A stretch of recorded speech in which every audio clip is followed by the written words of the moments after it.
मिली थी। तो आजादी के टाइम पर अंग्रेज हमारे देश को छोड़कर चले गए थे, तो उस टाइम पर, उस ईव पर हमारे देश के क्या हालात थे, इस चैप्टर के अंदर पढ़ना है। तो ईव का मतलब होता है टाइम। आजादी के टाइम पर इंडिया के क्या हालात थे वो इस चैप्टर के अंदर पढ़ने हैं। नितिन, प्रांजल, वैभव, कार्तिक, इशिका, दीपक, Sonali, Vedika, Samiksha, Krishna, Aryan, come on everyone. तो दोस्तों आपको एक बात बताता हूं, हमें इस पूरे चैप्टर के अंदर कुल मिलाकर ये 6 चीजें पढ़नी है। आपका माइंड एकदम सेट होना चाहिए, कॉन्सेप्ट एकदम क्लियर होने चाहिए। उस चीज के लिए आपको आइडिया होता है कि हाँ यार मेरे को इस पूरे के पूरे चैप्टर के अंदर सिर्फ 6 आइटम पढ़ने हैं, 6 चीजों के बारे में पढ़ना है। पेन का कलर और थोड़ा सुंदर करते हैं, ये लो जी, ऐसा करते हैं। हाँ जी, इंडिया का एग्रीकल्चर सेक्टर कैसा था हमने पहली क्लास में पढ़ा। इंडिया का इंडस्ट्रियल सेक्टर और ऑक्यूपेशनल सेक्टर ये हमने दूसरी क्लास में पढ़ा। लेक्चर नंबर 1 में आपका ये टॉपिक कवर हुआ। ये दोनों टॉपिक इंडस्ट्रियल सेक्टर और ऑक्यूपेशनल सेक्टर या ऑक्यूपेशनल स्ट्रक्चर एक ही बात है, ये लेक्चर नंबर 2 में कवर हुए। और बचे हुए जो ये 3 सेक्टर्स हैं ये मैं लेक्चर नंबर 3 यानी आज के लेक्चर में इसको कवर करूंगा। यश गोयल, अक्षरा, ईशांत, आयुषी, पलक, अनुष्का, अंकिता, स्वरनदीप, दीक्षा, वैभव, शांतनु, कम ऑन एवरीवन। जी हाँ मेरे दोस्तों, अभी का yes yes yes yes guys, सारे बच्चों का अटेंडेंस चालू है, धुआं उठा हुआ है। चलो जी, अब एक बच्चा यहां एक क्वेश्चन पूछ रहा है, मैं आपको दिल से बताना चाहता हूं दोस्तों, जो स्टेट बोर्ड के बच्चे होते हैं जैसे कि यूपी बोर्ड, बिहार बोर्ड और जिस भी स्टेट बोर्ड के बच्चे हैं वो इंडियन इकोनॉमिक डेवलपमेंट की किताब क्लास 11th में पढ़ते हैं, समझे? तो हम क्लास 11th वाले बच्चों को भी यही वाले लेक्चर प्रोवाइड करते हैं, क्योंकि कोर्स में कोई चेंज नहीं है, बिल्कुल सेम है, डिटो। लेकिन मेरे दोस्त, जो सीबीएसई बोर्ड वाला बच्चा होता है वो क्लास 12th के अंदर ये इंडियन इकोनॉमिक डेवलपमेंट पढ़ रहा होता है, तो सीबीएसई बोर्ड वाला क्लास 12th के अंदर पढ़ रहा है। तो आपको कोई भी डाउट नहीं होना चाहिए, कोर्स बिल्कुल सेम है, अलग अलग बोर्ड के लिए अलग अलग सिस्टम बनाया हुआ है, तो टेंशन लेने की कोई जरूरत नहीं है, राइट? हाँ, तो ठीक है मेरे दोस्तों, अब पढ़ाऊंगा आपको तीसरी क्लास। तो तीसरी क्लास में लिखकर लाया हूं कि मैं आपको कौन कौन से टॉपिक्स कराऊंगा, लेकिन उससे पहले एक छोटी सी बात बताता हूं। जब मैं क्वेश्चन आंसर कराऊंगा आज की क्लास में ना, तो आपके बहुत सारे टॉपिक्स रिवाइज हो जाएंगे। अब पोल पोल खेलेंगे। ऑक्यूपेशनल स्ट्रक्चर मैंने बताया था आपको, एक देश की वर्कफोर्स अलग अलग इकोनॉमिक सेक्टर में कितना कितना इन्वॉल्व है, ये डिस्ट्रीब्यूशन को हम बोलते हैं occupational structure. Occupational structure refers to the distribution of workforce among different economic sectors. तो इससे रिलेटेड मैंने आपको बताया 3 तरीके के इकोनॉमिक सेक्टर होते हैं, प्राइमरी, सेकेंडरी और टर्शरी, राइट? उससे रिलेटेड छोटा सा एमसीक्यू आप लोगों से पूछना चाहता हूं, और यहां पर एक बदलाव बताऊंगा जो मेरे बच्चों को फील होगा वो बताऊंगा। In how many sectors is the occupational structure of India is divided? भैया ऑक्यूपेशनल स्ट्रक्चर कितने सेक्टर में डिवाइडेड है? बच्चा बोलेगा सर एक होता है प्राइमरी, प्राइमरी का मतलब एग्रीकल्चर एंड अलाइड एक्टिविटीज। एक होता है सेकेंडरी, सेकेंडरी का मतलब factory, manufacturing sector, industrial sector. Sir एक होता है टर्शरी, टर्शरी का मतलब होता है सर्विस सेक्टर, बैंकिंग, इंश्योरेंस, ये सब चीजें। 3 पार्ट में डिवाइडेड है। सी वाला सबके सब ठीक कर देंगे, इसमें कोई दो राय नहीं है। लेकिन अब मैं तुम्हें दूसरों से अलग बनने की एक बात समझाऊंगा, अभी समझाऊंगा। हो सकता है दूसरे इस बात को ना जानते हो, लेकिन आप इस बात को जरूर जानोगे। अच्छा क्या बात है वो अभी बताते हैं। सी वाला इसको राइट कर देते हैं, सी पे चलेंगे, बिल्कुल।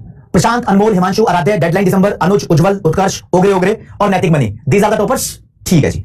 अब दोस्तों मैंने क्वेश्चन बदल दिया, क्वेश्चन को पहले पढ़ते हैं, ठीक है? इसका आंसर शायद तुम्हें नहीं पता हो, मैं मान के चलता हूं। In how many sectors is the occupational structure of British India was divided? British India का मतलब वो इंडिया जब अंग्रेज हमारे देश पर राज कर रहे थे, तब हमारे देश का ऑक्यूपेशनल स्ट्रक्चर कितने सेक्टर में डिवाइडेड था? आप एक बार आइडिया लगाएंगे, मैं बताता हूं। एक था हमारे देश में एग्रीकल्चर सेक्टर, और दूसरा था इंडस्ट्रियल एंड सर्विस सेक्टर। अंग्रेजों की भाषा ये थी, है तो ये 3, 1 2 3, लेकिन अंग्रेजों की डिवीजन में 2 थे। वो बोलते थे एक होता है एग्रीकल्चर, दूसरा इंडस्ट्रियल और सर्विस। उन्होंने 2 पार्ट में डिवाइड किया हुआ था। अब जो बच्चा तुम्हारी क्लास के अंदर तुर्रम खां बनता है, जो बच्चा हीरो बनता है, उस बच्चे से जाके क्वेश्चन पूछ लेना, बता जरा ब्रिटिश इंडिया में ऑक्यूपेशनल स्ट्रक्चर में कितने सेक्टर थे? वो बोलेगा 3, तो बोलना बैर रहने दे, 2 थे। आफ्टर ऑल 3 ही दिख रहे हैं, लेकिन आंसर में 2 लिखना है, क्योंकि नाम 3 है लेकिन कैटेगरी 2 है। पहली कैटेगरी में एग्रीकल्चर, दूसरी कैटेगरी में ये दोनों डाल दिए, तो 2 कैटेगरी थी, 2 पार्ट में कैटेगराइज किया हुआ था, ओके, डिवाइड किया हुआ था। तो यहां पर आंसर 2 है। अंग्रेजों ने ऐसे किया हुआ था, ये बात मैंने आपको पहले नहीं बताई थी, इसको इसी टाइम पर बताते हैं, तभी अच्छा लगता है, ठीक है? हाँ, आराध्य, विशाल, आयुष, देव, नैतिक, आदि, अनमोल, प्रिया, वान्या और तेजस तोमर, यहां पर बिल्कुल ठीक है, ओके रिपोर्ट है। तो आज की क्लास में मैं आपको कराना चाहता हूं दोस्तों बचे हुए सेक्टर्स, जैसे कि मैंने बताया आपको डेमोग्राफिक कंडीशन पढ़ाऊंगा, फॉरेन ट्रेड पढ़ाऊंगा, एक्सपोर्ट इंपोर्ट, इंफ्रास्ट्रक्चर पढ़ाऊंगा, और कुछ क्वेश्चन आंसर कराऊंगा कि पेपर में क्वेश्चन आ जाएगा तो तुम जवाब कैसे दोगे, कैसे तुम्हें पूरे नंबर मिलेंगे। थ्योरी का सब्जेक्ट है, तुम्हारा कोई नंबर ना कट जाए। I will let you know how to write the answers. चश्मा उतार देते हैं, अब क्लास को ऑफिशियल लेवल पे स्टार्ट करते हैं, ठीक है? बिप्लब साहब, बच्चों को मैंने बता दिया, स्टार्टिंग से जिन बच्चों ने क्लास देखी होगी, आई रिपीट, कुछ बच्चों की लाइव चैट में कमेंट चल रही है। ये क्लास 12 सीबीएसई बोर्ड की किताब है, इंडियन इकोनॉमिक डेवलपमेंट, लेकिन कुछ स्टेट बोर्ड ऐसे होते हैं जहां पर 11th क्लास में भी इसको पढ़ाते हैं, तो अपने बोर्ड में कंफर्म कर लेना। अगर तुम्हारे स्कूल के अंदर है तो you guys will have to study this book in the class 11th, लेकिन सीबीएसई में डंका बजा के बोलता हूं क्लास 12 के अंदर ये, टेंशन मत लेना, ठीक है? श्रेष्ठा ओके रिपोर्ट है क्या? बताओ एक बार, मुझे थम्स अप का इशारा दे दो दोस्तों, मैं स्टार्ट कर देता हूं दोस्तों। हाँ जी, थम्स अप का इशारा दे दो। इतनी थोड़ी सी पिक्चर दिखाता हूं आपको। ये जो पिक्चर तुम देख रहे हो उसमें कितनी सारी जनसंख्या दिख रही है, पॉपुलेशन दिख रही है, राइट? दिख रही है नहीं दिख रही? पॉपुलेशन बहुत सारी दिख रही है। पॉपुलेशन यानी जनसंख्या। दोस्तों पॉपुलेशन की स्टडी को ही बोलते हैं डेमोग्राफिक कंडीशन। कोई आपसे पूछे व्हाट इज डेमोग्राफिक कंडीशन, आप बोलना the study of population is called demographic condition.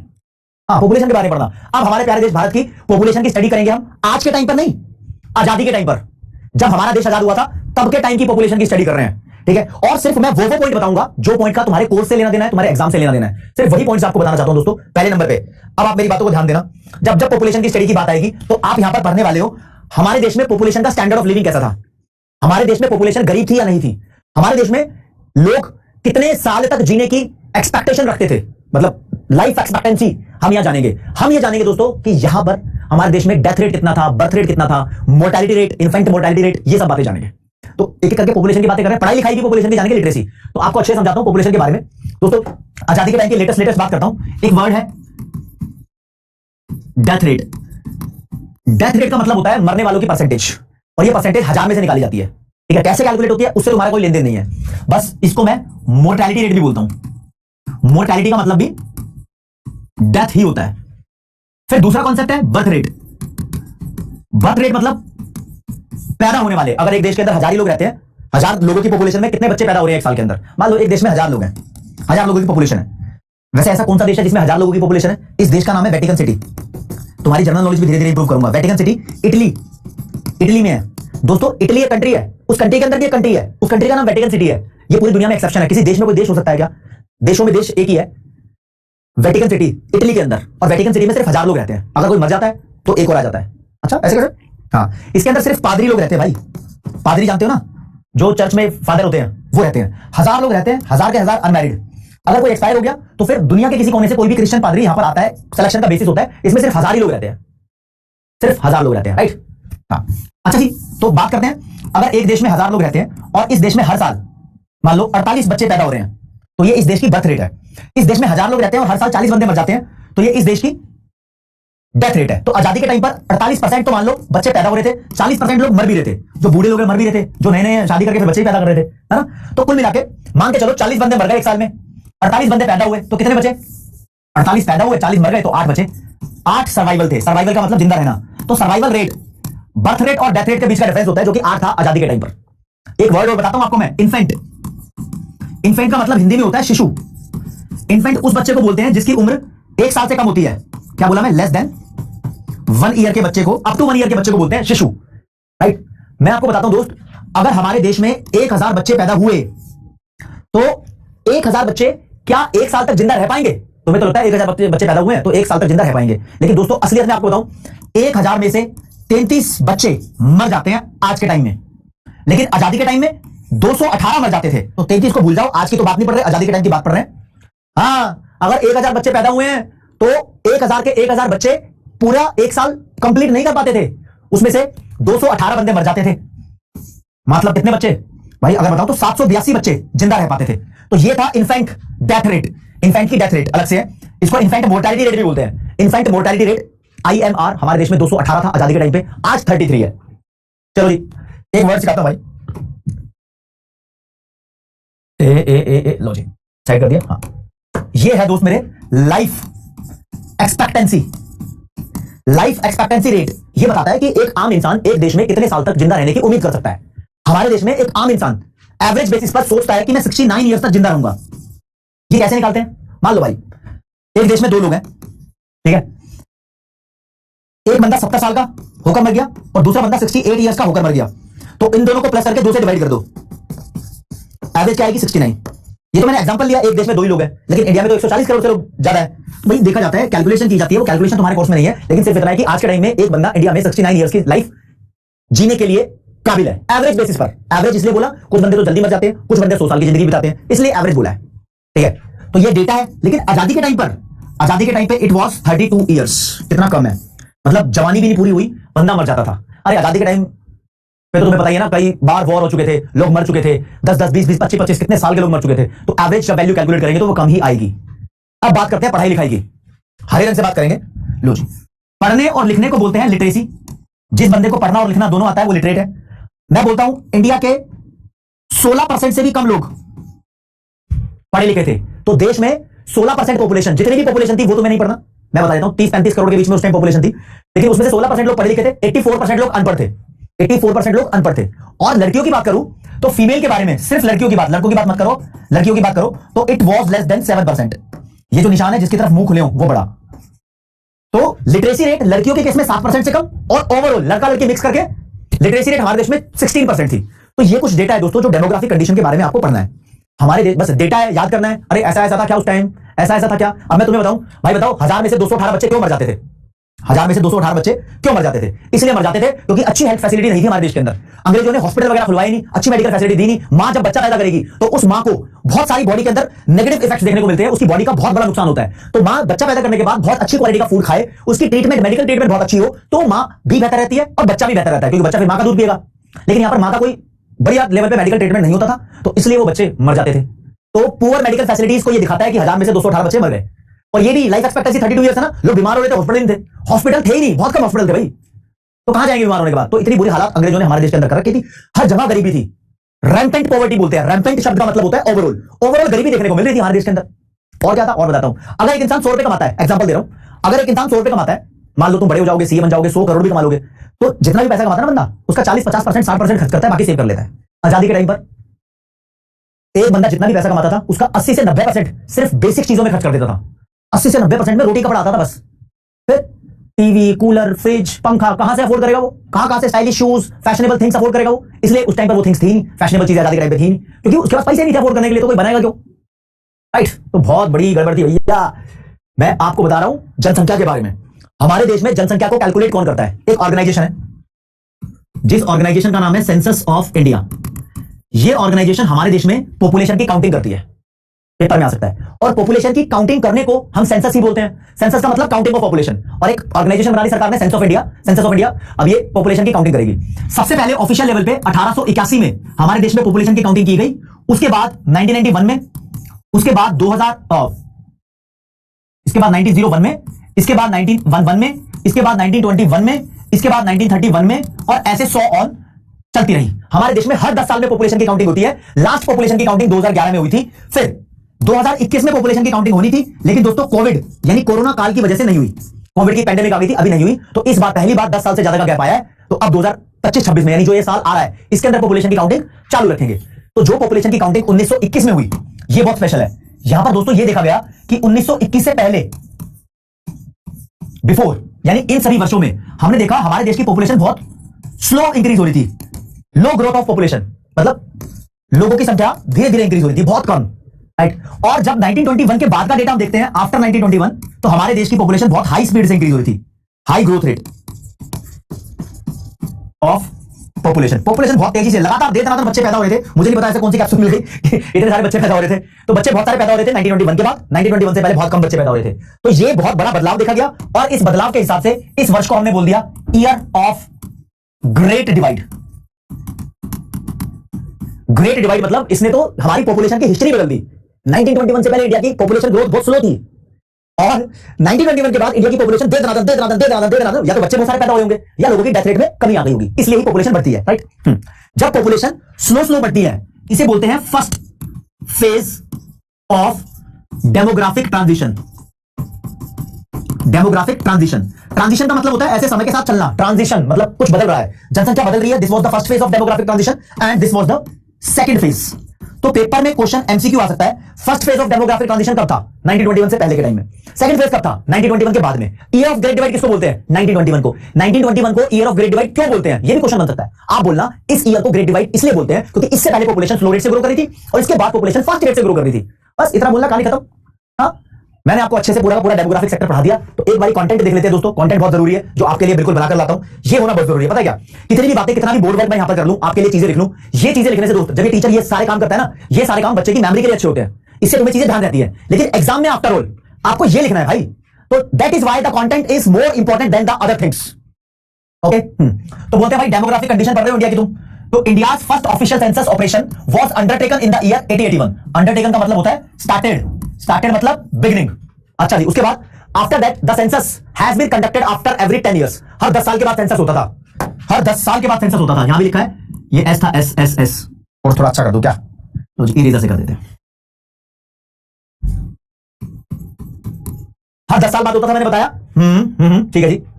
अब सेंसस में सिर्फ जनसंख्या की कैलकुलेशन होगी क्या भाई? सेंसस के अंदर और क्या क्या होता था? तो बोलते थे सेंसस इंक्लूड और डिटेल्ड एस्टिमेशन। एस्टिमेशन का मतलब कैलकुलेशन ऑफ पॉपुलेशन साइज, देश में पॉपुलेशन का साइज कितना है, कितने बंदे रह रहे हैं, along with a complete demographic profile. जनसंख्या की पूरी प्रोफाइल इसके अंदर कैलकुलेट की जाती थी, जैसे कि कितनी डेथ रेट है, कितनी बर्थ रेट है, कितने मेल है, कितने फीमेल है, कितने पढ़े लिखे हैं, कितने अनपढ़ हैं, कितने गरीब है, कितने अमीर है। तो जनसंख्या के बारे में पूरा आइडिया हम सेंसस में कैलकुलेट करते थे। और सेंसस के अंदर बहुत स्पेशल बात है कि 1921 was the year of great divide in the history of population growth. क्यों? Because the growth rate of population was generally low before the 1921। इसे first phase of demographic transition बोलते हैं। And after this year there has been a considerable and continuous increase in the population growth.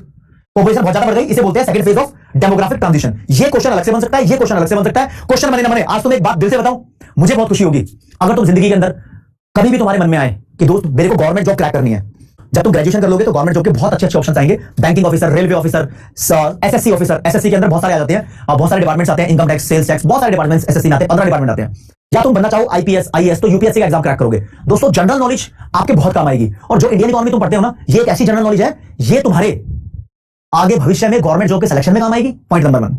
अगर तुम CA की तैयारी करोगे तो ये पूरा चैप्टर काम आएगा। पूरी किताब का एक चैप्टर बना रखा है सीए फाउंडेशन में, काम आएगा। सीए करोगे तो भी काम आएगा। अगर तुम सीयूईटी की प्रिपरेशन करोगे तो वहां पर आपका एक पेपर होने वाला है, जनरल एप्टीट्यूड टेस्ट। तो वहां पर जनरल नॉलेज की जरूरत पड़ती है। तो ये जनरल नॉलेज तुम स्टार्टिंग से अपने दिमाग के अंदर सेट कर रहे हो, तो तुम पीछे नहीं रहोगे किसी से भी। बहुत इंपॉर्टेंट है भाई,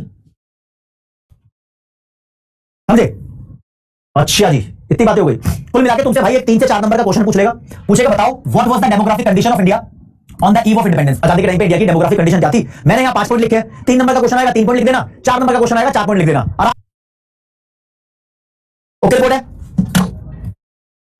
तो पॉइंट वाइज बना के लाया हूं, इससे आपको एक अच्छा आइडिया होता है दोस्त। आइडिया ये होता है कि जब आपसे क्वेश्चन पूछ लिया तो आपको पूरे नंबर कैसे मिलेंगे? जितने नंबर का क्वेश्चन है उतने पॉइंट लिख कर आओ, राइट? हाँ, तो देखते भैया मैं तो 5 पॉइंट लिख कर आया हूं, आपको कम से कम 4 याद रखने हैं। पहला पॉइंट, आजादी के टाइम पे there was high birth rate, 48% के आसपास बर्थ रेट थी, और हाई डेथ रेट थी, 40% के आसपास। दोनों ही आए थे। इससे पता लगता है, इंडिकेट कर रहा है ये वेरी स्लो सर्वाइवल रेट, जिंदा रहने का रेट कम था। देश में 48 पैदा हो रहे हैं, 40 मर रहे हैं, तो it is clear that nearly 8% लोग पर 1000 में जिंदा बच रहे थे। मतलब 8% से पॉपुलेशन बढ़ रही थी। तो life expectancy was low as 32 years, 32 साल तक लोग जीने की ख्वाहिश रख रहे थे। Showing the lack of health facilities, health care facilities की कमी थी। लिटरेसी की बात करें तो the literacy rate was low 16%।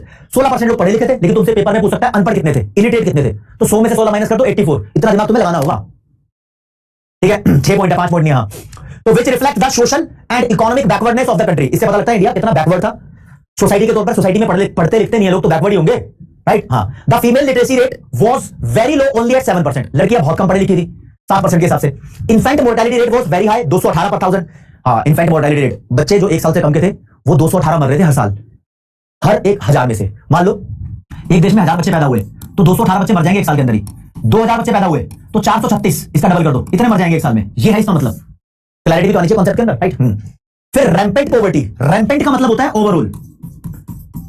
Overall poverty was also lowering the demographic profile of India. India की जनसंख्या की प्रोफाइल यानी स्टेटस, गरीबी गिरा रही थी। और बोलते हैं लो स्टैंडर्ड ऑफ लिविंग। ये दोस्तों 5वें नंबर का पॉइंट था और ये 6ठे नंबर का पॉइंट है, ठीक है? Low standard of living, living standard बहुत कम था, लोगों के पास पैसे नहीं थे, बहुत कम पैसा कमाते थे। जितना ही पैसा कमाते थे 80-90% अपनी बेसिक चीजों पे खरीदते थे, खर्च कर देते थे। तो फैशनेबल चीजें कहां से खरीदेंगे? ओके, तो लिखा people used to spend 80% to 90% of their income on basic needs. अपनी बेसिक नीड्स यानी रोटी कपड़े पे 80 से 90% पैसे खर्च कर देते थे। ये है जी कंटेंट। और कंटेंट का है गेम बड़ी क्लास के अंदर। ये कोई 7वीं 8वीं 9वीं 10वीं क्लास नहीं है, तुम सीनियर सेकेंडरी क्लासेस के अंदर हो। तो you guys will have to write the answer in your answer book, तब टीचर नंबर देगा। तो सीरियस होना सीख जाओ। तो आपसे क्वेश्चन पूछ लेते भाई पेपर में कैसा क्वेश्चन आएगा। लो जी बच्चों, पोल चालू कर देते हैं। लिखा है what was the life expectancy rate at birth in India on the eve of independence. जैसे कोई बंदा पैदा होता है तो उसको क्या लगता है कि वो कितने साल जिएगा देश के अंदर? आजादी के टाइम पे बताना है। आज तो 69 है, आजादी के टाइम पे कितना था? कम on everyone, come on India.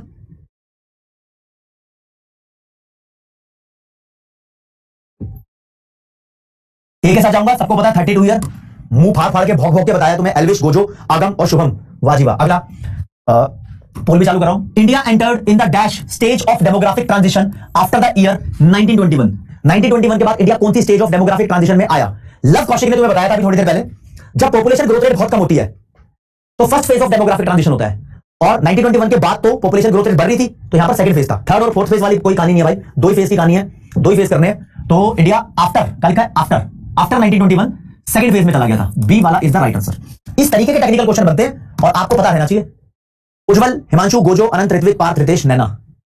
अगला ये लो जी, during the time of Indian independence, आजादी के टाइम पर, what was the literacy rate of our country? हमारे देश का लिटरेसी रेट कितना था? पढ़े लिखे लोग कितने थे? पढ़े लिखे लोग देखो जी, देश की पॉपुलेशन में 84% लोग अनपढ़ थे, मोर देन 84 अनपढ़ थे, लेकिन लेस देन 16% लोग पढ़े लिखे थे। अगर फीमेल की बात बताऊं तो रिपीट कर रहा हूं, इट वाज लेस देन 7%। दोस्तों मैं बातें क्यों रिपीट करता हूं पता है? थ्योरी का सब्जेक्ट है, तुम्हारे भेजे के अंदर घुसाना पड़ता है, इसलिए मुझे बार बार बात रिपीट करनी पड़ती है। ठीक है, किसी किसी के पास पोल नहीं चल रहा, ठीक है, मैंने नोट कर लिया भाई। चलो जी, डेडलाइन दिसंबर, कोमियन और उत्कर्ष सिंह ने जल्दी जवाब दिया। अच्छा जी, ये पूछ लिया भाई, IMR कितना था? मतलब infant mortality rate full form में कितना था? 218 पर 1000, 218 पर 1000 ऐसे पूरा लिखते हैं इसको, तुम्हारा डाउट भी होगा, देख लो। अच्छा, काफी बच्चों के पास पोल नहीं चल रहा प्रॉपरली, ओके। सर SRCC कैसे होगा? दोस्त ये भी करेंगे, कॉलेज के बारे में बातें भी करेंगे कि कौन सा कॉलेज कैसे होगा कैसे नहीं होगा, ठीक है। कंचन दीक्षा, चैप्टर कंप्लीट होने के बाद मिलते हैं, हैंड रिटन नोट्स मिल जाएंगे। लिटरेसी रेट 100% में से काउंट होता है दिव्या, ठीक है। क्लास के बाद हैंड रिटन नोट्स अपलोड करवा देंगे, अगर आज की क्लास में चैप्टर खत्म हो गया तो। आप अलग, डेमोग्राफिक का मतलब होता है पॉपुलेशन, सेंसस का मतलब क्षमा पॉपुलेशन को काउंट करना।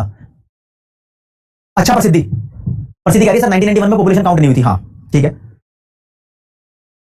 आपकी बात मान लेते, लेकिन उसका तुम्हारे कोर्स से कोई लेना देना नहीं है। चलो जी, और क्या क्वेश्चन बन सकते हैं इससे? बोलता है what were the main causes of slow growth of population during the British rule? अंग्रेजों के राज में, अंग्रेजों ने हमारे देश के अंदर दोस्त 1757 से लेके 1947 तक राज किया। अब 1757 से लेके 1921 तक बेसिकली हम देखें तो पॉपुलेशन ग्रोथ बहुत स्मॉल थी। हमने 1881 से काउंट करने स्टार्ट करी थी, इस राज में तो हमने कैलकुलेट किया, तो पॉपुलेशन ग्रोथ रेट बहुत कम थी। क्यों थी पॉपुलेशन ग्रोथ रेट? क्योंकि दोस्तों पॉपुलेशन ग्रो इसलिए नहीं हो रही थी क्योंकि लोग मर रहे थे, लोग मर रहे थे। लोग मर क्यों रहे थे? क्योंकि देश में हॉस्पिटल नहीं थे, हेल्थ फैसिलिटी नहीं थी। हाँ अच्छा जी, देखा, British did not made any effort for controlling India's population. अंग्रेजों ने इंडिया के लोगों की बच्चा पैदा करने की शक्ति को बंद नहीं किया। अंग्रेजों ने नहीं बोला कि बच्चे मत पैदा करो, अंग्रेजों ने क्या किया? हॉस्पिटल कम बनवाए। तो it was due to their utter ignorance, utter ignorance मतलब सख्त लेवल पे इग्नोर कर दिया, that health facilities were extremely poor. Health facilities hospital वगैरह थे नहीं, मेकिंग डेथ रेट हाई, इससे लोग मर रहे थे, and population growth rate slow, population slow grow करी। बस ये बात आपको पता होनी चाहिए। बंदा बोला सर पोल तो ऐड कर दो, अच्छा पोल ऐड कर देते हैं। सी वाला इसका राइट आंसर था ना, जल्दी आंसर दिया प्रशांत, सम्राट, वत्सल और हिमांशु शेखर ने। ओके, मान लो आपसे क्वेश्चन पूछ ले, why was the year 1921 called the year of great divide in the history of population growth in India? इसको क्यों बोलते हैं? सीधा आंसर, कोई कहानी नहीं बनानी। 1921 को भैया इसलिए बोलते हैं, इससे पहले पॉपुलेशन स्लो थी, इसके बाद बंटी का साबुन फास्ट हो गया। नहीं, लिखते हैं answer, because the growth rate of the population was generally low before 1921 but after this year there has been a considerable and continuous increase in the population. इसके बाद कंसीडरेबल मतलब देखने योग्य है, विचार विमर्श करने योग्य है, बहुत तेजी से बच्चे पैदा हो रहे थे, ये मान के चलो। ओके गुड है, बात भेजे में घुस रही है। चलो जी, एक और क्वेश्चन तुमसे पूछ लेता हूं, लो जी। When was the India's first official census operation undertaken? कब स्टार्ट किया गया था पहली बार पॉपुलेशन काउंट करना? तो 1881 में। एक्स्ट्रा इंफॉर्मेशन बोल देते हैं कि भैया हर 10 साल में पॉपुलेशन काउंट होती है। पॉपुलेशन में हम देखते हैं कि कितनी पॉपुलेशन का साइज है, डेथ रेट कितनी है, बर्थ रेट कितनी है, infant mortality rate, literacy rate, income, सब कुछ चेक करते हैं इसके अंदर। अच्छा, अब हो गया भाई हमारे, एक बार चैन की सांस ले लो। सर सेक्टर तो भैया आधे घंटे में सर डेमोग्राफिक सेक्टर हुआ है। अब जो सेक्टर बचे हुए तुम्हारे 2 बचे हुए, बहुत जल्दी हो जाएंगे, बहुत छोटे हैं, चैन की सांस ले लो। तुम्हारे डाउट्स वगैरह थोड़े से खल्ली बल्ली कर देते हैं। रुद्रा कह रहा है sir did the population increase after 1921 due to the spike of the people for independence? इसके बारे में कुछ कह सकते हैं भैया रुद्रा भाई? 1921 के बाद आप ये बोल सकते हो थोड़ी बहुत हेल्थ फैसिलिटीज, थोड़ी बहुत इंडस्ट्रीज इंडिया में आने लगी थी, ठीक है। ओके, 1891 में वर्तिका गुप्ता सेंसस हुआ था, हाँ खुशी कर सकते हो, ठीक है। यश ठाकुर ऐप क्रैश नहीं हो रहा, क्या बात कर रहे हो? Poll is not working properly, it may happen right, it may happen right, ठीक है। परविंदर कौर ने पूछ लिया जीडीपी क्या होता है? देखो परविंदर, एक देश के अंदर बहुत सारी फैक्ट्री होती है ना, होती है ना, तो एक देश के अंदर कुछ ना कुछ सामान जरूर बनाया जाता है, और एक साल में कितने रुपए का सामान बनाया गया है। जैसे इंडिया में एक साल के अंदर लगभग $4 ट्रिलियन का सामान बनाया जाता है, तो जितने भी रुपए का या जितनी भी मनी वैल्यू का सामान एक देश के अंदर बनाया जाता है, उसकी वैल्यू हमारे देश की सरकार कैलकुलेट करती है हर साल, चाहे वो कोई भी बना रहा सामान, तो उस वैल्यू को बोलते हैं GDP. GDP is the value of all goods and services, all final goods and services which are produced within a country during a fiscal year. जो भी एक फिस्कल ईयर है, फाइनेंशियल ईयर है, कुछ भी बोल दो, अकाउंटिंग ईयर बोल दो, एक साल के अंदर जितना भी सामान बनाया जा रहा है। विकास जी बोल रहे हैं बिहार बोर्ड से हूं मैं। भाई बिहार बोर्ड के अंदर क्लास 12 के अंदर माइक्रो और मैक्रो इकोनॉमिक्स है, क्लास 11th में इंडियन इकोनॉमिक डेवलपमेंट है, यूपी बोर्ड में भी ऐसा ही है, ठीक है जी। ओके, अच्छा महेश भाई अटेंडेंस है, ओके। शुगर पाइप सिंह ने बोला सर मेरी क्लास अभी भी स्टार्ट हुई है, टेंशन लेने की जरूरत नहीं है, अभी भी एकदम लेटेस्ट टॉपिक नया स्टार्ट कर रहा हूं, आप यहीं से कंटिन्यू कर लेना, जो आपका मिस हो गया फिर वो आप देख लेना, ठीक है ना, आपके पास रिकॉर्डिंग तो हो ही जाएगी। लो जी मित्रों आ गया भाई, क्या लिखा है? चैप्टर का मेन फोकस 6 चीजों पे है, ये हो गया, ये हो गया, ये हो गया और ये हो गया। अब करेंगे दोस्तों फॉरेन ट्रेड।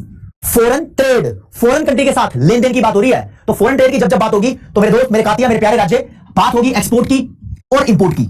इंपोर्ट का मतलब होता है परचेज फ्रॉम फॉरेन कंट्री, विदेशों से जो जो माल खरीदते हैं उसको बोलते हैं इंपोर्ट, और फॉरेनर्स को जो जो माल बेचते हैं हम उसे बोलते हैं एक्सपोर्ट। सेल परचेज की बात हो रही है, लेकिन आज के टाइम की नहीं, आजादी के टाइम की। जब हमारा देश आजाद हुआ था तब हमारे देश में एक्सपोर्ट इंपोर्ट के क्या हालात थे, राइट, क्या हालात थे वो देख रहे हैं भाई। चलो जी उसकी बात करते हैं, एक्सपोर्ट इंपोर्ट की। तो अब मेरी बात जरा ध्यान से समझना।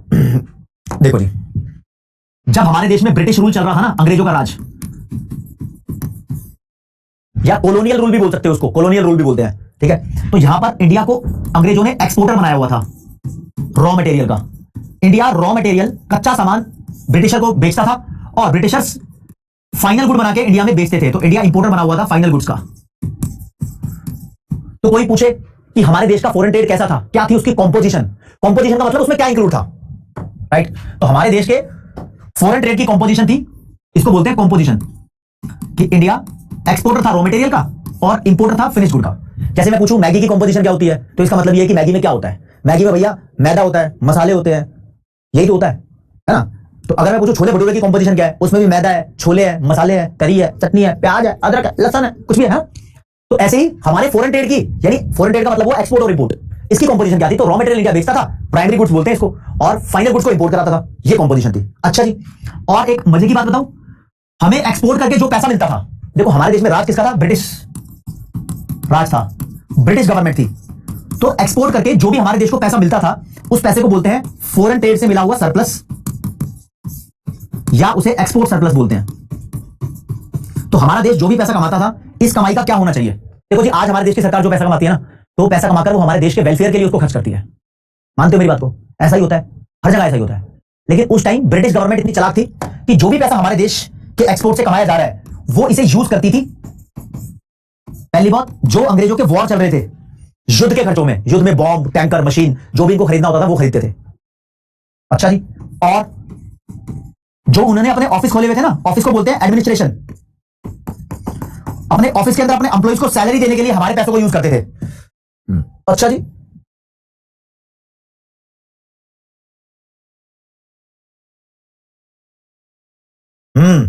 और मेरे दोस्त, अगर अंग्रेजों को किसी फॉरेन कंट्री से कुछ और मंगाना होता था, कुछ और इंपोर्ट करना होता था, तो हमारे देश के पैसे से मंगाते थे। यानी इंडिया का जो ट्रेड सरप्लस था, वो अंग्रेजों ने अपने युद्ध में यूज किया, अपने ऑफिस में यूज किया, सैलरी वगैरह पे करने में, और कुछ भी अगर उनको इंपोर्ट कराना होता था अपनी सहूलियत के लिए, वो मंगाते थे।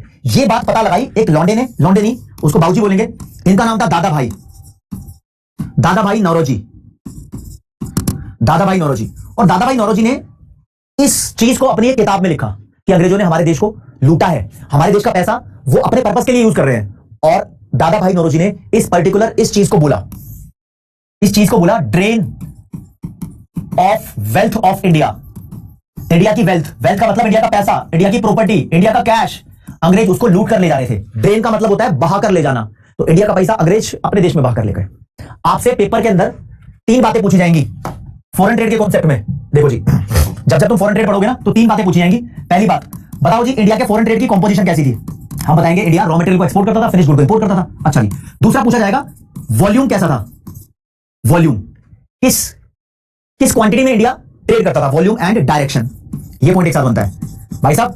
डायरेक्शन का मतलब दिशा, दिशा मतलब इंडिया किस दिशा में ट्रेड करता था, किस कंट्री के साथ ट्रेड करता था। आज इंडिया यूरोप के साथ ट्रेड करता है या अमेरिका के साथ ट्रेड करता है, ये इंडिया के ट्रेड की डायरेक्शन है। तो उस टाइम पर इंडिया के ट्रेड की डायरेक्शन क्या थी, मैं समझाता हूं आपको। इंडिया फॉरेन ट्रेड करता था श्रीलंका के साथ, श्रीलंका को उस टाइम सिलोन बोलते थे। इंडिया फॉरेन ट्रेड करता था चाइना के साथ, पर्शिया के साथ, पर्शिया को उस टाइम पे, मतलब आज के टाइम में पर्शिया को हम ईरान बोलते हैं, है ना। तो इंडिया इन देशों के साथ ट्रेड करता था, और ट्रेड करता था ब्रिटेन के साथ। लेकिन मेरे दोस्त, मोर देन 50% ट्रेड इंडिया ब्रिटेन के साथ ही करता था। क्या बोला मैं, मोर देन 50% ट्रेड इंडिया ब्रिटेन के साथ ही करता था, इस बात को भूलना मत। तो इसके अंदर ये बताना है कि इंडिया के ट्रेड पे ब्रिटेन की मोनोपोली सी हो गई थी। मोनोपोली मतलब बहुत बड़ा कंट्रोल हो गया था, आधे से ज्यादा ट्रेड तो ब्रिटेन के साथ करना पड़ा था हमें। फिर बताना है भाई ये ड्रेन ऑफ वेल्थ का कॉन्सेप्ट। 3 बातें पढ़नी है आपको फॉरेन ट्रेड में दोस्त, ये क्लैरिटी से चार्ट आ गया तुम्हारे दिमाग में। फॉरेन ट्रेड में 3 बातें पढ़नी है, पढ़ा दो सर। लेकिन कुछ भी पढ़ाने से पहले आपको ये बात याद दिलाना चाहूंगा, अंग्रेजों ने एक पानी का रास्ता बनाया था। देखो जी, ये लंदन है, अंग्रेज ऐसे आते थे इंडिया में, राइट, 19,800 किलोमीटर पानी के रास्ते से। फिर इन्होंने एक छोटा रूट बनाया, इस रूट को बोलते हैं सुएज कैनाल। ये 11,600 किलोमीटर पड़ता है, तो 19,800 में से 11,600 माइनस कर दो, इतना इनको बेनिफिट हो गया। लेकिन ये कैलकुलेशन तुम्हारे कोर्स में नहीं है, बस आप इतना ध्यान रखो। तो एक फैक्ट है, बोलते हैं opening of Suez canal. Suez canal कब खुली, ये रास्ता कब खुला, तो इन 1869। ये था shorter route of waterway between Britain and India. It gave easy access to the Indian market to Britishers. Britisher easily India में पहुंच गए. एक्सेस का मतलब होता है पहुंच. कहां है? इजी एक्सेस मतलब आसानी से पहुंच हो गई, है ना. And also reduced there cost of transportation. अंग्रेजों की ट्रांसपोर्टेशन कॉस्ट कम हो गई. मतलब इतना लंबा घूम के आते थे, ज्यादा पैसा खर्च होता था. अंग्रेजों के जहाज में ज्यादा ईंधन फ्यूल कंज्यूम होता था. अब छोटा रास्ता है तो ट्रांसपोर्टेशन में कम खर्चा आता है इनका. तो दो बातें का फायदा हुआ. अच्छा जी, तो ये राजी कॉन्सेप्ट 3 पॉइंट बताऊंगा. क्या लिखा है? State of foreign trade of India on the eve of independence. आजादी के टाइम पे क्या हालात थे, जो भी मैंने बता दिया. देखो, सलोनी, गुण भाटिया, आदित्य. आपको एक बात समझाता हूं मैं, ओमकार, जो भी मैंने बता दिया आपको पहले समझा दिया. अब यही चीज रिवाइज भी करा देता हूं कंटेंट के थ्रू. तो दो बार हर चीज हो रही है, समझे? दो बार हर चीज हो रही है. अब प्रियांशु ने बोला, प्रियांशु मुखर्जी बोल रहे हैं सर ड्रेन ऑफ वेल्थ एक बार और रिपीट कर दो. ये रिपीट ही तो होगा. अब रिपीट ही हो रहा है. ठीक है ओके. ये देखो भैया, पहला पॉइंट, फॉरेन ट्रेड में तुम्हें पढ़ना है कंपोजिशन ऑफ फॉरेन ट्रेड. किस चीज का हम फॉरेन ट्रेड करते थे? तो बोलते हैं अंडर कॉलोनियल रूल या British rule India became exporter of primary goods. Primary product को बोलते हैं रॉ मटेरियल, जैसे कि raw silk, raw cotton, raw wool, raw sugar, raw indigo, raw jute etcetera. हाँ, कच्ची वूल इंडिया से जाएगी, अंग्रेजों के देश से स्वेटर बन के आएगा, राइट. हाँ, एंड इंडिया इंपोर्टर बन गया फिनिश कंज्यूमर गुड्स का, जैसे कि कॉटन, फाइनल सिल्क या सिल्क की साड़ी या woollen clothes. Cotton silk woollen के क्लोथ्स आते थे. एंड कैपिटल गुड्स भी आने लगी, लाइट मशीनरी वगैरह अंग्रेजों से. छोटी मोटी मशीन आती थी which are produced in the factory of Britain. ये मशीन भी अंग्रेजों के देश में ही बनी थी. अंग्रेजों के देश में कुछ छोटी मोटी मशीन बन गई, वो आ गई लाइट मशीनरी, नॉट हैवी. फिर डायरेक्शन ऑफ फॉरेन ट्रेड क्या था? ये सेकंड पॉइंट है. तो Britain maintained monopoly control over India's export and import. Export import के ऊपर ब्रिटेन का बहुत बड़ा कंट्रोल था. बहुत बड़े कंट्रोल को बोलते हैं मोनोपोली कंट्रोल. मोनोपोली पावर मतलब सिंगल पावर, अकेले ब्रिटेन की पावर थी इंडिया के ऊपर. ठीक है. Due to this more than 50, ध्यान रखना ये लिखा 50, more than 50% of India's foreign trade was restricted to Britain. Restricted का मतलब है लिमिटेड. 50% से ज्यादा इंडिया का फॉरेन ट्रेड हम ब्रिटेन के साथ करते थे. जितना भी ट्रेड करते हो आधे से ज्यादा ब्रिटेन के साथ हो रहा है. बहुत बड़ा अमाउंट है भाई. And the rest was allowed. Rest का मतलब बचा हुआ was allowed with a few other countries. बचा हुआ ट्रेड हम दूसरे देशों के साथ करते थे, जैसे कि चाइना, सिलोन को अब श्रीलंका बोलते हैं, पर्शिया को अब ईरान बोलते हैं. ये कुछ देशों के नाम भी तुम जान गए, तो थोड़ी सी जनरल नॉलेज और बढ़ गई. शालिनी पूछ रही है कंपोजिशन का मतलब. अरे कंपोजिशन का मतलब इंक्लूड. इसमें क्या इंक्लूड था ट्रेड में? तो रॉ मटेरियल और फाइनल गुड थी. अब आ जाती दादा भाई नॉलेज का तीसरा पॉइंट. इसे बोलते हैं drain of India's wealth. India के वेल्थ यानी प्रॉपर्टी को अंग्रेज बाहर कर ले गए. कैसे? जो भी इंडिया को एक्सपोर्ट सरप्लस होता था या प्रॉफिट होता था फ्रॉम द फॉरेन ट्रेड, इस प्रॉफिट को इंडिया के भले के लिए यूज नहीं करते थे.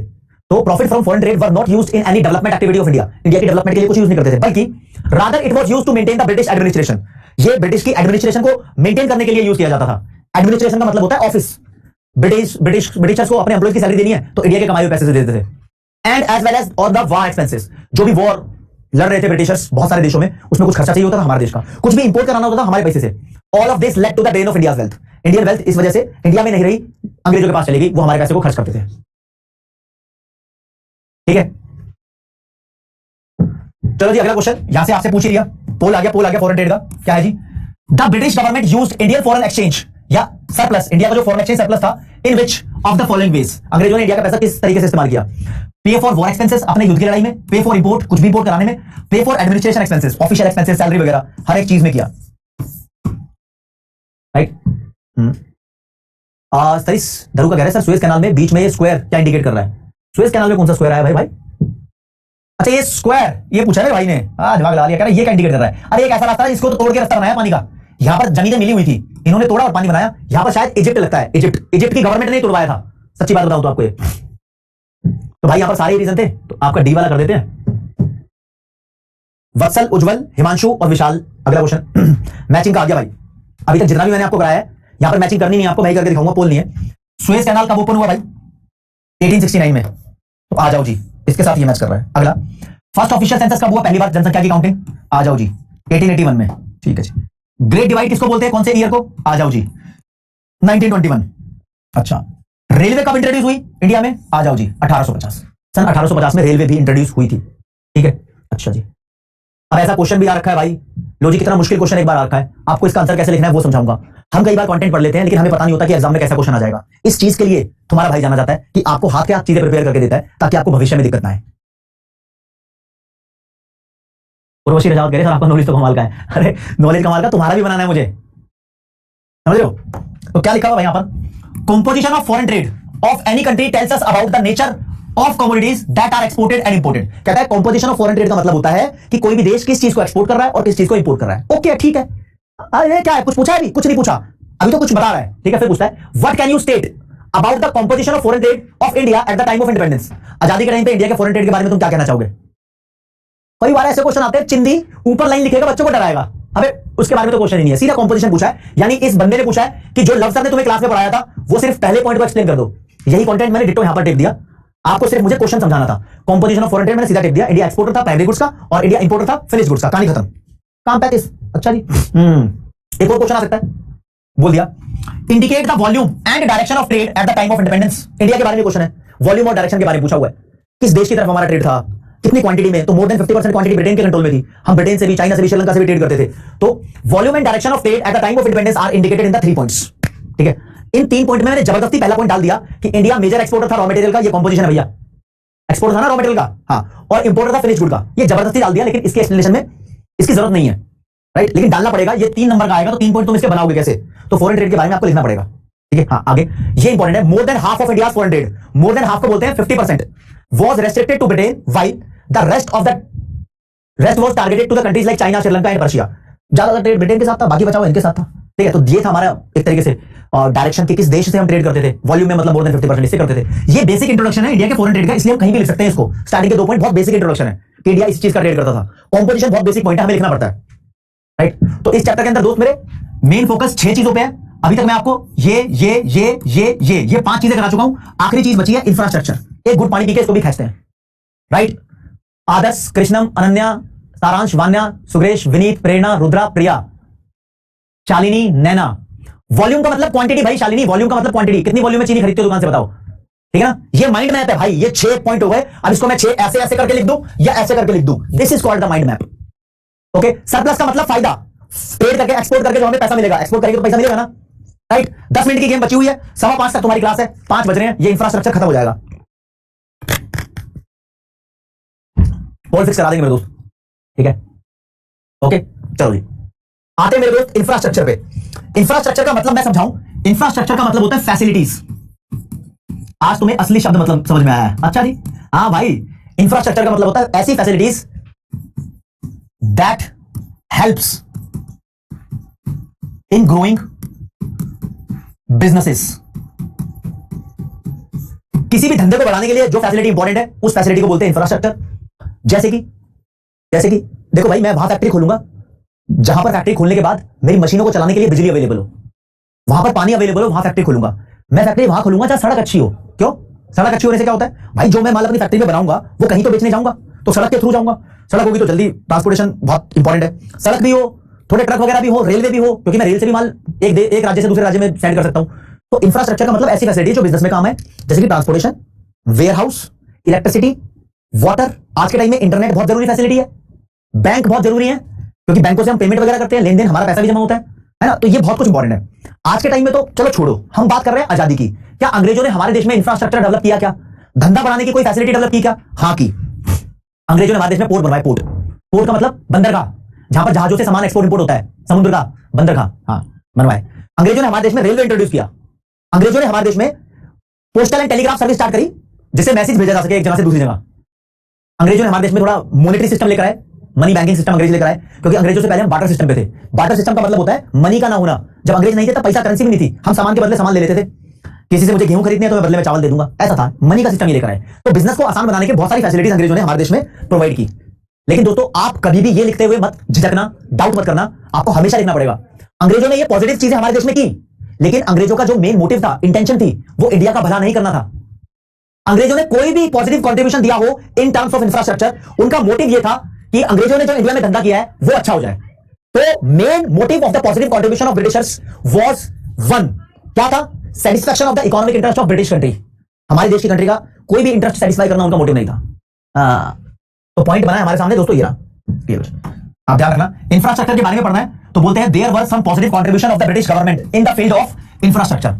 लेकिन ये कंट्रीब्यूशन इंडिया के भले के लिए नहीं थे। However these contributions were not intentional, जानबूझकर नहीं किया उन्होंने। इंटेंशनल मतलब जानबूझकर, but purely to satisfy the economic interest of their own country. अपने देश का इकोनॉमिक इंटरेस्ट मतलब पैसों का इंटरेस्ट सेटिस्फाई करना इनका मेन मोटिव था। यहां कोई भी फैसिलिटी प्रोवाइड करो, उससे धंधा अच्छा करो, जो पैसा आएगा वो भेज देंगे अपने देश में। क्या क्या इन्होंने किया? दे provided transport facilities in India. Transportation facility provide की, सड़क वगैरह बनाई। स्पेशली रेलवे इन्होंने इंडिया में इंट्रोड्यूस किया। कब? 1850 में। इन्होंने पोर्ट्स बनवाए, तो डेवलपमेंट ऑफ पोर्ट्स अंग्रेजों ने बनवाए। Postal and telegraph services were also started by the Britishers. Postal और टेलीग्राफ की सर्विस अंग्रेजों ने स्टार्ट करी। पोस्टल मतलब चिट्ठी, टेलीग्राफ वो टाइप करके भेजते हैं, जो लास्ट क्लास में गूगल से खोल के दिखाया था। British government gave us a strong and efficient administrative setup. अंग्रेजों से हमें पता लगा कि ऑफिस कैसे चलाते हैं, सीनियर जूनियर। एडमिनिस्ट्रेटिव का मतलब होता है ऑफिशियल, प्रशासन। और evolution of banking and monetary system भी अंग्रेजों की वजह से पता लगा। एवोल्यूशन का मतलब होता है पैदा होना, बैंक्स और मनी करेंसी अंग्रेजों की वजह से हमारे देश में पैदा हुई। ये इनका पॉजिटिव कंट्रीब्यूशन था। पेपर में क्वेश्चन आएगा अंग्रेजों का पॉजिटिव कंट्रीब्यूशन लिखो, 3 नंबर का 4 नंबर का।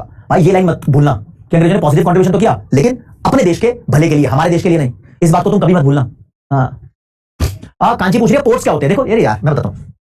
पोर्ट्स हमारे देश में पहले मोहर होती थी, राजा महाराजा की मोहरे। देखो जी भाई तुमने पूछ लिया पोर्ट्स। अब सबसे बड़ा पोर्ट भी तुम्हें नॉलेज दे दूं, अडानी भाई साहब का प्राइवेट पोर्ट सबसे बड़ा है। पोर्ट्स का मतलब बंदरगाह होता है। ये लो जी गूगल करते हैं, पोर्ट्स की इमेज दिखाता हूं आपको। ये होते हैं दोस्तों पोर्ट। साउथ इंडिया के पिक्चर में बहुत देखे हैं। पुष्पा में देखा, पुष्पा मूवी में जापान में जाता है वो पोर्ट्स, ठीक है ना। ये पोर्ट्स होते हैं, ठीक है। एयरपोर्ट अलग होता है, हवाई जहाज वाला होता है एयरपोर्ट,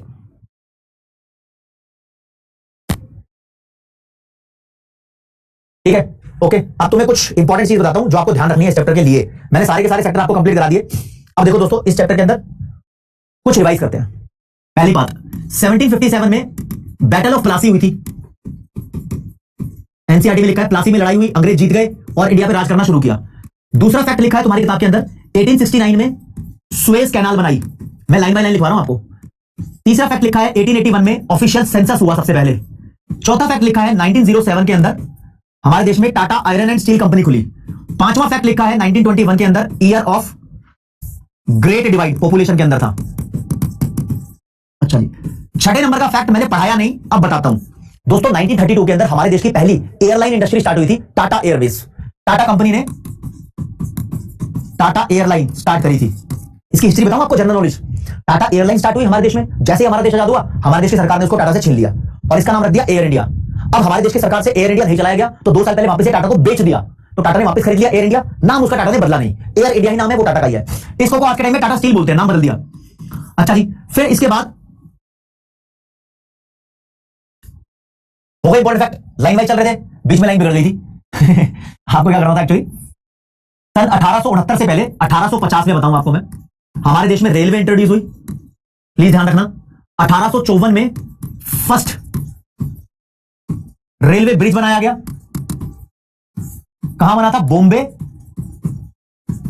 टू थाने। बॉम्बे के पास एक जगह है थाने। रेलवे ब्रिज क्या होता है, कभी तुमने ट्रेन में ट्रैवल किया हो तो नीचे देखते हो नदी आई है, हाँ नदी के ऊपर एक पुल बना होता है जहां से रेलवे आती है, ठीक है ना। देखो दिखा भी देता हूं, रेलवे ब्रिज दिखाता हूं आपको कैसा होता है। रेलवे ब्रिज ऐसे होते हैं ना, बॉम्बे से थाने सबसे पहला रेलवे ब्रिज बना था इंडिया के अंदर, ठीक है जी। अब ये तो रेलवे की बात हो गई। 1837 में इंडिया का पहला मॉडर्न पोस्ट ऑफिस खुला था, मॉडर्न पोस्टल सिस्टम खुला था।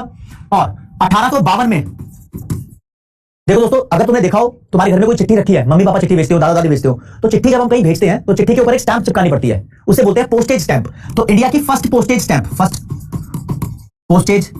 स्टैंप जो थी इंडिया की, वो 1852 में छपी थी। तो ये कुछ फैक्ट है जो आपको पता होने चाहिए, बीच बीच में किताबों में लिखे होते हैं, ठीक है। आदर्श कह रहा है सर 1853 में रेलवे चली थी, आप लिखिए ना, टीचर काट देगा, तो तुम्हारे कोर्स में वो करना। हाँ ओके रिपोर्ट दोस्तों। ओवरऑल मेरे दोस्त तुम यूं कह सकते हो, अगर एक बात तुमसे पूछी जाए, ये लिखा है underscore some of India's most crucial economic challenge at the time of independence. आजादी के टाइम पर इंडिया के सामने क्या क्या चैलेंज थे, चैलेंज मतलब परेशानियां थी।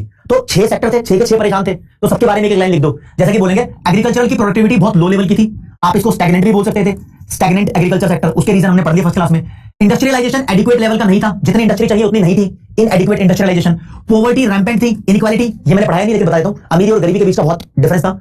और जमींदार बहुत अमीर थे, बाकी सब गरीब। डेमोग्राफिक प्रोफाइल बहुत पुअर थी, जनसंख्या के बारे में स्टडी करी तो पता लगा लिटरेसी रेट भी बहुत कम है, death rate, birth rate, in fact mortality rate बहुत ज्यादा है ना, गरीबी बहुत ज्यादा है। इंफ्रास्ट्रक्चर फैसिलिटीज की कमी थी, प्रॉपर इंफ्रास्ट्रक्चर नहीं था इंडिया में, जितना भी था अंग्रेजों के लिए था। Okay lower per capita income, हमने इंडिया की पर कैपिटा इनकम की ग्रोथ देखी 0.5% से हो रही थी, बहुत कम पर कैपिटा इनकम थी। जितनी भी पर कैपिटा इनकम थी वो डेटा है नहीं किताब में, वो आपको पढ़ना ही नहीं है, ठीक है। बस इतना बोलना, बहुत गंदा था। ये 6 चीजें बकवास थी, लेकिन फिर भी तुम देखो कि क्वेश्चन पूछ ले what are the features of Indian economy on the eve of independence. India कैसा था आजादी के टाइम पर, 4 पॉइंट बताओ।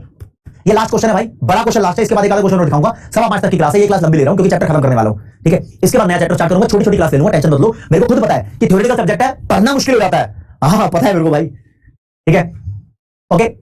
हाँ एक चैप्टर और पढ़ाऊंगा, इसके बाद फिर मैक्रो स्टार्ट करेंगे दोस्त। हाँ चलो जी, लिखते हैं भैया। इंडिया बैकवर्ड था, स्टैग्नेंट था। बैकवर्ड मतलब पिछड़ा हुआ। क्यों? इंडिया का ग्रोथ हमने देखा है बहुत कम था during the first half of 20th century. India का ग्रोथ था less than 2%, right. GDP growth, national income growth बहुत कम था, 2% तो बहुत कम होता है, राइट। इंडिया डिपेंडेंट इकोनॉमी थी। डिपेंडेंट का मतलब अब इंडिया दूसरे देशों पर डिपेंड करता था। जब अंग्रेज हमारे देश में नहीं आए थे, इंडिया इंडिपेंडेंट इकोनॉमी थी। किसी भी देश से कोई लेन देन नहीं, कुछ नहीं खाएंगे भाई, हमारे देश में सब कुछ बनता था। जब अंग्रेज चले गए तो इंडिया को डिवाइड करके चले गए। अब इंडिया अमेरिका से फूड ग्रेन इंपोर्ट करता था क्योंकि इंडिया में फूड ग्रेन की शॉर्टेज हो गई थी, राइट। डिप्लीटेड इकोनॉमी, डिप्लीट का मतलब होता है खात्मा। इकोनॉमी के रिसोर्स काफी हद तक खत्म हो गए थे। अंग्रेजों ने हमारे देश के रिसोर्स को बहुत दबा के एक्सप्लॉइट किया है, खराब किया, लैंड खराब कर दिया हमारे देश की, कैश क्रॉप्स का प्रोडक्शन करा के। फिर है डिसइंटीग्रेटेड इकोनॉमी। इंटीग्रेट का मतलब होता है जुड़ना। क्या होता है? जुड़ना। डिसइंटीग्रेट का मतलब होता है टूटना। इंडिया को तोड़ दिया था। क्या पॉइंट बनता है देखो, इंडिया बैकवर्ड और स्टैग्नेंट था because the level of economic growth was very low, less than 2%। It is indicated by lower level of GDP. India का जीडीपी यानी नेशनल आउटपुट बहुत कम था, and lower level of national income. National income कम थी, exact number लिखने में कोई दिक्कत नहीं है। Dependent economy, India was relying on import of food grain from the other countries like America. India food grain America से मंगा रहा था, अब देश में नहीं था, अंग्रेज लूट के चले गए। Depleted economy because natural resource of India were exploited. Exploit का मतलब होता है शोषण करना, वेस्ट करना टू द मैक्सिमम लेवल। दबा के उन्होंने हमारे देश के लैंड को खराब किया, रिसोर्स को खराब किया। डिसइंटीग्रेटेड इकोनॉमी मतलब विभाजन। As the partition of India resulted in a shortage of certain food grains. India का पार्टीशन हो गया, इंडिया पाकिस्तान, तो कुछ फूड ग्रेन की शॉर्टेज हो गई। शॉर्टेज हो गई इंडिया में कॉटन की और जूट की, क्योंकि कॉटन जूट बांग्लादेश चला गया, बांग्लादेश वाली जगह पे, और वीट वाला इलाका चला गया पाकिस्तान पे। Because major related areas went to Pakistan. Pakistan में चले गए मेजर रिलेटेड एरिया। पहले बांग्लादेश को भी पाकिस्तानी बोलते थे, अब खत्म हुआ है। जी हाँ मेरे दोस्त, आपसे बस कुछ पोल पोल खेल लूं मैं, आप मुझे जवाब दो कुछ चीजों का। लो जी मेरे दोस्त, एक क्वेश्चन है तुम्हारे सामने, एक पूरी रूपरेखा है क्लास की। अरेंज करना है फॉलोइंग इवेंट्स को in the correct chronological order. Chronological का मतलब होता है टाइम ऑर्डर, टाइम के हिसाब से। तो इनको आपको अरेंज करना है भाई साहब। तो ये कुछ लिखा है भाई, देखो क्या क्या लिखा है। हाँ 1 2 3 4। सुएज कैनाल कब बनी पता होना चाहिए, 1869 में, ओके। रेलवे कब आया 1850 में। इसको कब आई 1907 में। और ईयर ऑफ ग्रेट डिवाइड 1921। तो सबसे पहले इन सब में देखा जाए तो रेलवे हुई, राइट, पहले पे। दूसरे पे सुएज कैनाल बनी, तीसरे पे टिस्को, चौथे पे ईयर ऑफ ग्रेट डिवाइड। तो पहले पे आएगा थर्ड वाला, इधर देखो ऑप्शन में, पहले पे थर्ड वाला यहां लिखा है, यहां नहीं था, यहां नहीं था, यहां नहीं था। तो मैं तो इसको ठीक कर दूंगा बिना पढ़े, आगे पढ़ने की जरूरत ही नहीं है। दूसरे पे फोर्थ है, ये रहा जी दूसरे पे फोर्थ। तीसरे पे सेकंड है, तो तीसरे पे ये रहा सेकंड वाला यहां, और फिर फर्स्ट वाला है, राइट। ये डी वाला ठीक हो जाएगा। ऐसा करके भी क्वेश्चन आया हुआ है। हाँ तो जिन बच्चों ने ढंग से पढ़ा उन्होंने आंसर दिया। आगम, उज्जवल, आयुष, ओगरे, शुभम, सोनाक्षी, जयप्रकाश, समाल। ओके रिपोर्ट है मामला।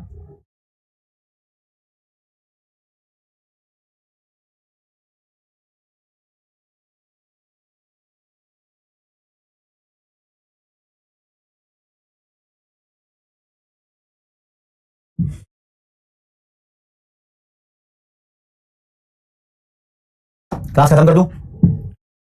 ये पूछा भाई, व्हाट इज द टैक्स और duty on import is called. Import के ऊपर जो टैक्स लगता है, टैक्स और ड्यूटी एक ही बात है, उसको टैरिफ बोलते हैं। डिस्क्रिमिनेटरी टैरिफ पॉलिसी पढ़ाया था हैंडीक्राफ्ट इंडस्ट्री के अंदर, वहां पर ये वर्ड यूज होता है, मैं मानूंगा नहीं, पूरा 1 मिनट और लूंगा तुम्हारा। ये पूछा है, before the British rule the Indian economy was dash economy. अंग्रेजों से पहले इंडिया इंडिपेंडेंट इकोनॉमी था, किसी के ऊपर डिपेंड नहीं करता था, इंडिया टॉप क्लास था। अब अंग्रेजों ने हमें लूट लिया। अब दोस्तों ये क्वेश्चन, ये पहली बात तो तुम्हें समझाना चाहूंगा मैं। इधर से एक मस्त सा कलर चूज करते हैं, सुंदर सा कलर हम चूज कर लेंगे। कलर चूज कर लेते हैं भाई। इसको उठाएंगे। पहली बात तो ये क्वेश्चन नहीं है, ये बेसिक पॉइंट है जो लिखा हुआ है। कहते हैं some negative side effect of the British rule India. अंग्रेजों ने इंडिया को बर्बाद कैसे किया उसके बारे में 4 पॉइंट है। पहला पॉइंट, इंडिया की हैंडीक्राफ्ट इंडस्ट्री को डिक्लाइन कर दिया, खत्म कर दिया। इंडिया को दोस्तों रॉ मटेरियल का एक्सपोर्टर बना दिया और फिनिश गुड का इंपोर्टर बना दिया। अंग्रेजों की वजह से उन्होंने हमारे फॉरेन ट्रेड के ऊपर अपना पूरा मोनोपोली कंट्रोल बना लिया और इंडिया के एग्रीकल्चर में जबरदस्ती कमर्शियलाइजेशन करवाया, फोर्स्ड कमर्शियलाइजेशन। तो ये नेगेटिव इंपैक्ट था अंग्रेजों का, जो छोटे छोटे पॉइंट लिखे हैं बाकी कहानी खत्म। क्या है भाई, जितना पढ़ाने आया था उतना पढ़ा के गया भाई। ठीक है, तो दोस्तों मेरी तरफ से चैप्टर नंबर 1 इज डन। आप इसकी डीपीटी सॉल्व करो, आप इस चैप्टर को रिवाइज करो, इसके जो नोट्स हैं वो आपको मिल जाएंगे। ओके, मोनोपोली का मतलब सिंगल पावर, अकेले ब्रिटेन की ही बड़ी पावर थी इंडिया के फॉरेन ट्रेड के ऊपर, राइट। ठीक है दोस्त, तो आज की क्लास में इतना ही। आई होप आपकी अब दूसरी क्लास भी होगी तो तुम्हारे पास समय इतना नहीं होगा भाई। चैप्टर तो खत्म हो गया, अब पढ़ाई करते रहो, ठीक है। बात करेंगे अगली क्लास के अंदर। अगली क्लास में नया चैप्टर स्टार्ट कराऊंगा, चैप्टर नंबर 2। ओके, आज की क्लास में इतना ही दोस्तों, ठीक है। Bye bye, love you all. थक गए होंगे तो मैं जानता हूं।